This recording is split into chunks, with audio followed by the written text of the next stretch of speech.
If there was one thing Scootaloo hated about winter, it was that the streets were so full of ice it made travelling much harder, even with her scooter.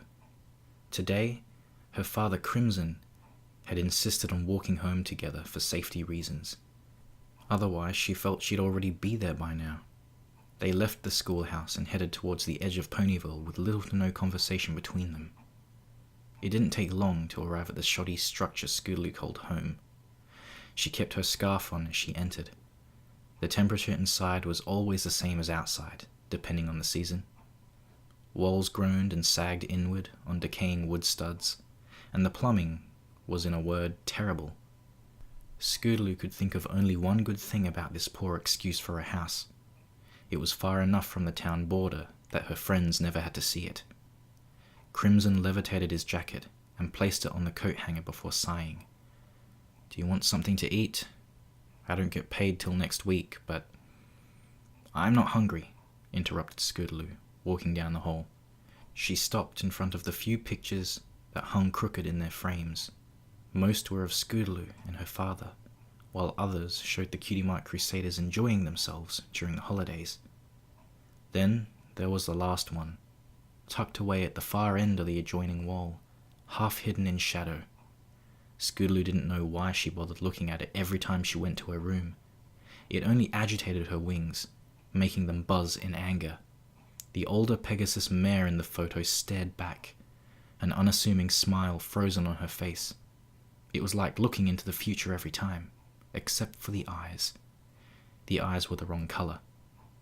Pushing her rage away, Scootaloo entered her room and rested on the lumpy, old bed her father got years ago. It wasn't much, but it was better than the couch. She stared at her favorite crack in the ceiling and began to ponder if it had grown a few inches. Her thoughts soon drifted to the news that had changed her world in a flash. Diamond Tiara was dead. The nasty filly who she hated almost as much as that mare in the picture was now gone forever. No more being called a blank flank. No more comments about how poor she was. Diamond Tiara was finally gone. Scootaloo knew that today was a sad day. After all, some pony had died. Yet she couldn't bring herself to cry over a pony who, for most of her life, did nothing but mock and bully her and her friends for Celestia knows why. She had always wished that Diamond Tiara would move someplace else, or get abducted by aliens or something. She never expected her tormentor to be out of her mane like this. She glanced up at the sudden knock on the door. Crimson entered and sat on the edge of the bed with a sigh, giving her a sad smile. "Hey kiddo, I'm sorry about what happened to your classmate." "Yeah," muttered Scootaloo, shifting her position to the other side of the bed. "Were the two of you friends?" "No. Diamond Tiara and I were never friends.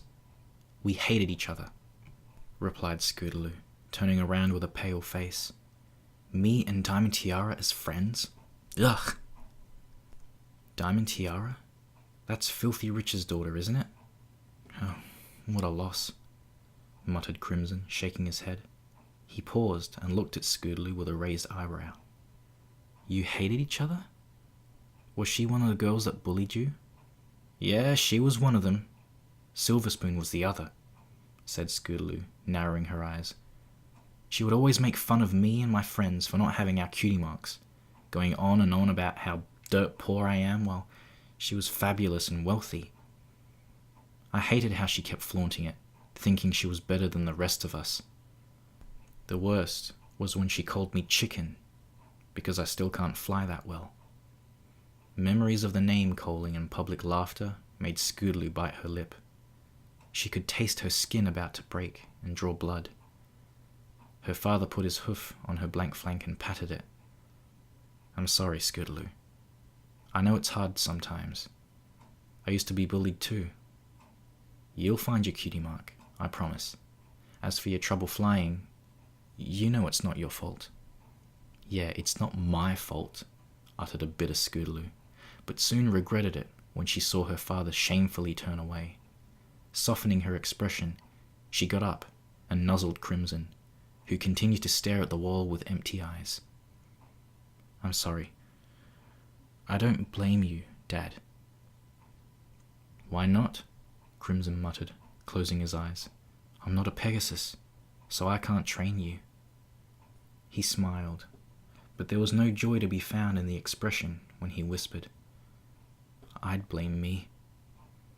Scootaloo balked. "It's not... No, Dad." She shook her head violently. "I know you're doing your best. And hey, Rainbow Dash has been giving me some really good pointers." Crimson gazed across the room to where Scootaloo had taped up her posters. The dominant one in the center was familiar looking.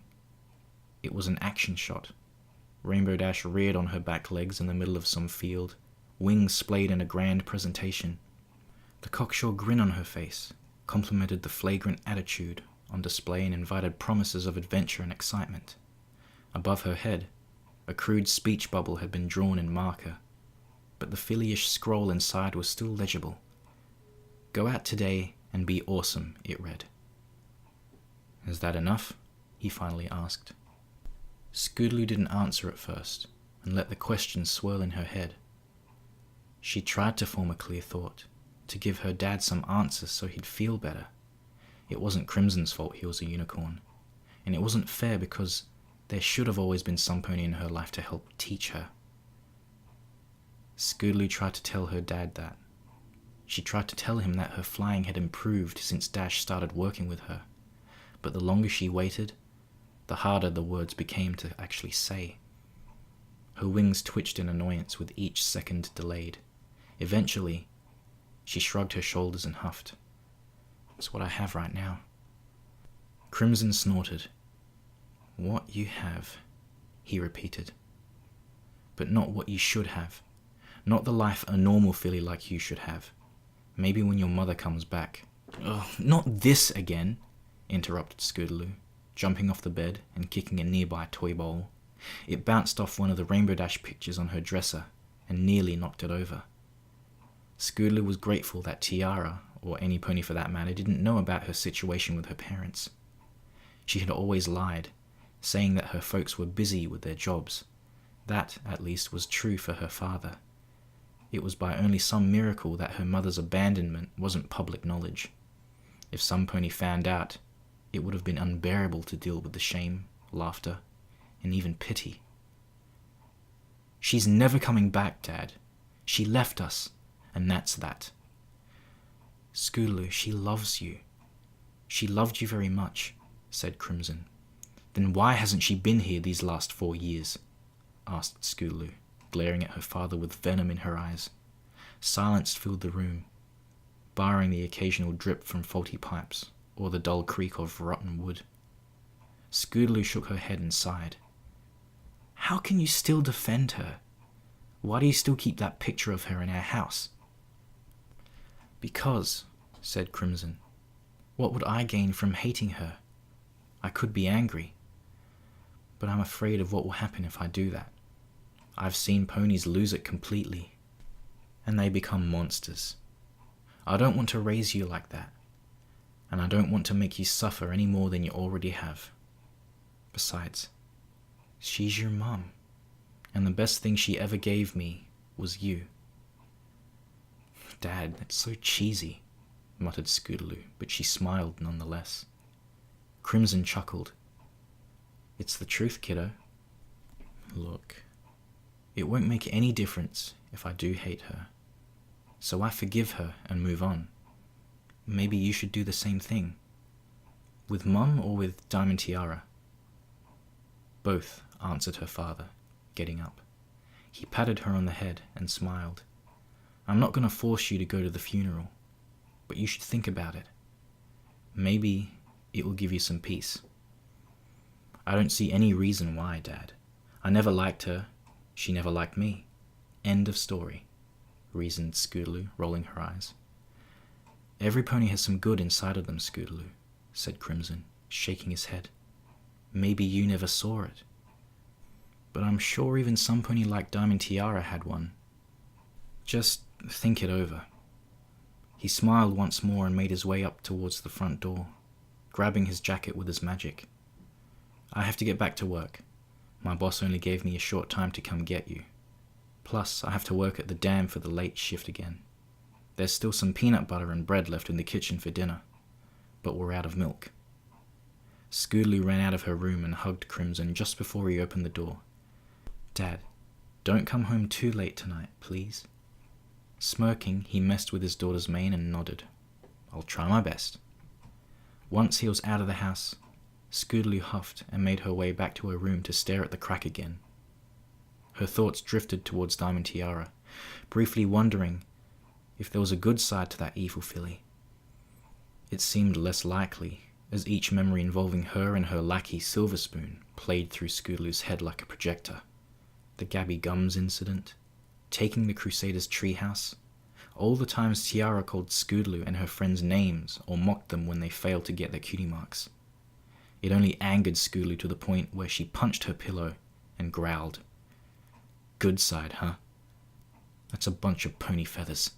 Feeling bored inside the house, Scootaloo decided to take a walk into town. She soon regretted her decision upon seeing every pony in Ponyville mourning Diamond Tiara like she had been a saint or something. Homes and street lamps were wrapped with black ribbons. Ponies could be seen carrying flowers while making their way towards a rich mansion.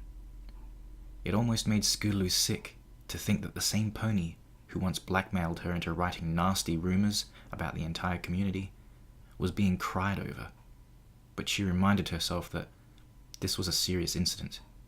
Even if she hated Diamond Tiara, it wasn't like Scootaloo wanted her dead in the first place. Still, they all may be willing to cry over her, but I won't. I won't forget what she's done. She was mean to me for no reason, so why should I cry for Diamond Tiara, thought Scootaloo, closing her eyes and growling. As she lifted her eyes back up, Scootaloo gasped upon seeing some pony right in front of her, and winced when they collided, the stranger's horn leaving a mark on her forehead. Rubbing her head, Scootaloo cried out, "Geez, careful with that horn." Scootaloo? Shaking her head, Scootaloo saw that the pony she bumped into was none other than Sweetie Belle, who looked equally surprised. "What are you doing here?" Rising up to her hooves, Scootaloo brushed some snow off before answering. "Taking a walk, just clearing my mind." "About Diamond Tiara?" asked Sweetie Belle. Scootaloo froze up when she heard the name. "Yeah, I was thinking about her too. It's so sad." "I guess," said Scootaloo, shrugging her shoulders. Sweetie Belle's ears shot up as she slowly stared at Scootaloo, her mouth slightly opening. "You guess? Scootaloo? This is horrible. Aren't you sad about what happened?" Scootaloo barely managed to hide her surprise. Of all ponies, she had expected a fellow Cutie Mark Crusader to be feeling just like she was. Then again, Sweetie Belle's always been the emotional one. Casting her eyes downward, Scootaloo shook her head and answered truthfully. "Not really. It's just not a big deal for me. I mean, yeah, it's unfortunate, but I can't honestly say I'm going to miss her." Rubbing her forelegs, Scootaloo wondered just how different life was going to be without Tiara. At least there would be one thing less to worry about every day. We were never friends with her. She bullied us all the time, remember? To Scootaloo's surprise, Sweetie Belle gave her a glare so fierce that it made her step back. "How can you say that?" shouted Sweetie Belle, attracting the eyes of a few others nearby. "She may have been a bully, but she didn't deserve to die. It's a big deal when some pony loses their life, Scootaloo." "Well, obviously it is, but not to me," replied Scootaloo, shaking her head and gritting her teeth. "Why should I care about her at all? She made fun of us. Don't you remember? The way she called us blank flanks, blackmailed us, and more. She made our lives miserable. That doesn't make it right. No pony should have to die and not be cared about because they made a few mistakes," Sweetie Belle shouted back, stepping forward until the two were in each other's faces. "Are you saying it's alright for ponies you're not friends with just to drop dead and not care about them at all? It's not right for her to die so young. It's not right for any pony to die. This isn't something we can throw away. And you're being horrible, Scootaloo." Scootaloo's mouth dropped slightly as her best friend continued to defend their former enemy. It's like she wants to be kind to Tiara now because she's dead and all. Why should we when she showed us no kindness? I'm horrible? She was the one that was horrible. I can't think of a single good thing about her, and yet you're talking about her like she was your best friend, when she was nothing more than a jerk. I'm not saying I'm glad she's dead, but why should I care? Cried Scootaloo, her face beet red. Because some pony died, Sweetie Belle pointed out angrily. Scootaloo tried to say something, but Sweetie turned away with tears in her eyes, and retreated despite her name being called out by the Pegasus. Scootaloo continued to watch Sweetie until she vanished around a street corner, leaving Scootaloo to face a small crowd of staring faces and whispers. Nervously, Scootaloo stepped back before galloping off the street and into a nearby alley. When she was sure she was alone, Scootaloo sat down and took a few deep breaths. Did I just really have an argument about Diamond Tiara with Sweetie Belle? Was Sweetie Belle seriously just defending her? Shaking her head, Scootaloo began to wonder if what her friend said was true. Am I acting cold? Yeah, she's dead, and that's a bad thing, but why doesn't it feel bad? She started punching her head. Ugh, this is so confusing. Taking a deep breath, Scootaloo got up and walked out of the alley, searching for a place where she didn't have to think about Diamond Tiara at all. Spotting a familiar gingerbread house, she made tracks for Sugar Cube Corner. Thanking Celestia that there were no other customers, Scootaloo headed to the counter and hit the service bell. Coming, called out Mrs. Cake from the kitchens. She soon appeared at the counter and smiled. Hello, Scootaloo. Can I help you with something? Yeah, mind if I hang out here for a bit? I need a place to relax. It's been a stressful day and all, pleaded Scootaloo, rubbing her temples. Mrs. Cake nodded and proceeded to pull out a chocolate-frosted cupcake with blue sprinkles. Of course, dearie. You're free to hang out here as much as you like. Have a cupcake. On the house, too. Scootaloo licked her lips and thanked Mrs. Cake before chomping on the treat with vigor. As she ate, Mrs. Cake tilted her head. If you don't mind me asking, what's the matter? After a quick swallow, Scootaloo looked at the ground to avoid Mrs. Cake's curious gaze. Hesitantly, she answered, It's about Diamond Tiara. Instantly, Mrs. Cake's hooves were pressed against her muzzle. Shaking her head, she whispered, It's such a terrible thing to happen to such a sweet filly like her. I can't even imagine what you're going through, Scootaloo, having lost a fellow classmate. Yeah, muttered Scootaloo, nibbling on her cupcake. Sighing, Mrs. Cake looked towards the window, where it had started snowing again. Yet, instead of a feeling of wonder, a sense of dread was tied to it. The twins are going to be so devastated when they learn that Diamond Tiara can't come over anymore. They really liked her. They're not old enough to understand why she's gone, but still. Scootaloo raised her head in confusion. What do pound cake and pumpkin cake have to do with Diamond Tiara? A sad smile stretched across Mrs. Cake's lips. Why, she used to babysit the twins every so often. A second later, Scootaloo found it hard to breathe as she tried coughing the cupcake out of her windpipe. Mrs. Cake quickly gave her a glass of water, and Scootaloo drank greedily before exclaiming, What did you say? Diamond Tiara babysat the twins? But that's like work. Babysitting the Cake twins was a job that made any pony shudder just thinking about it. The twins were wild, eccentric, and almost never went to sleep. Even professional babysitters from Canterlot went back on the train screaming in terror and never returned. The only 3 ponies who could handle them were their parents and Pinkie Pie, although now it seemed there was a secret 4th handler as well. Oh yes, it surprised me as well. One day Diamond Tiara came inside to get out of a rainstorm, while my husband and I were busy with the marzipan mascarpone meringue madness. That's when the twins started crying, said Mrs. Cake, moaning. Mr. Cake and I were too busy, and Pinkie was out getting more ingredients for us.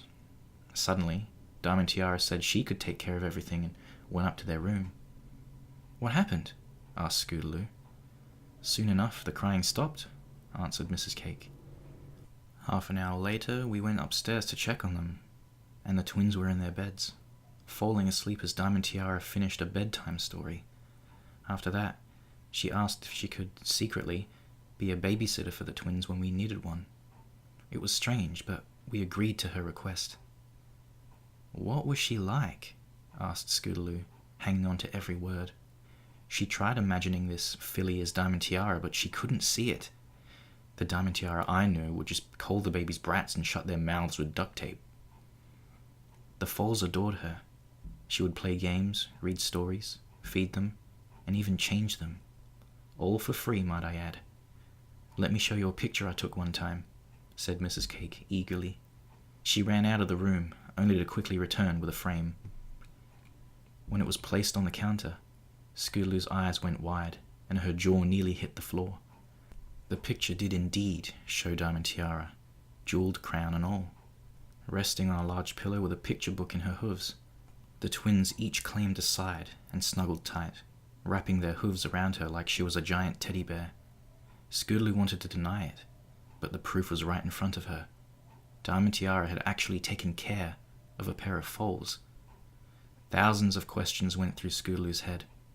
Why would Diamond Tiara do this? What was there to gain?